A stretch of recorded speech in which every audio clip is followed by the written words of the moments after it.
কোটা ও বৈষম্য বিরোধী আন্দোলনে দীর্ঘ এক মাস বন্ধ থাকার পর রোববার থেকে বিশ্ববিদ্যালয় সহ দেশের সব স্কুল, কলেজ, মাদ্রাসায় শিক্ষা কার্যক্রম পুনরায় শুরু হয়েছে।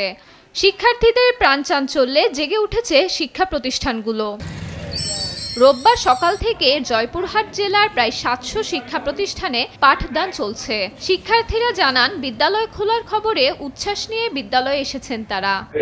অনেকদিন স্কুল বন্ধ থাকার কারণে অনেক বান্ধবী, অনেক শিক্ষকের সাথে দেখা হয়নি।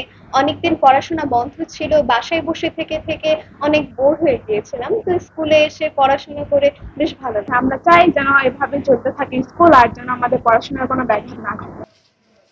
সরকারি নির্দেশনা অনুযায়ী পঞ্চগড়ের শিক্ষা প্রতিষ্ঠানগুলোতেও পাঠদান শুরু হয়েছে। আজকে অনেকদিন পরে কলেজ খুললো। বৈষম্য বিরোধী আন্দোলনে যে ভাইরা আমাদের শহীদ হয়েছে, আমরা তাদের প্রতি শ্রদ্ধা জানাই। আমরা চাই যেন আমাদের পড়াশোনার সুযোগ সুবিধা আরো বাড়িয়ে দেওয়া হয়। সব শঙ্কা, উদ্বেগ, উৎকণ্ঠা কেটে খুলেছে রংপুরের সব বিদ্যালয়।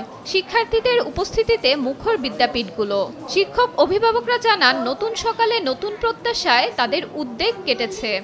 স্কুল গার্ডেনরা ভয় পেত যে রাস্তাঘাটের একটা বিষয় ছিল, যে একটা সমস্যা চলতেছিল, একটা হইচই চলতেছিল, অরাজকতা চলতেছিল। তো এই অবস্থা থেকে আমরা মনে হয় অনেকটাই উত্তরণ করতে পারছি। এখন স্কুলে এসেছি, অনেক ভালো লাগছে, বন্ধুদের সাথে দেখা হচ্ছে, পড়াশোনাও ভালো হচ্ছে। যদি স্কুলে এতদিন খোলা থাকতো, আমাদের পড়াশোনাটা আরো একটু এগিয়ে যেত, আমরা আর একটু ভালো করে করতে পারতাম।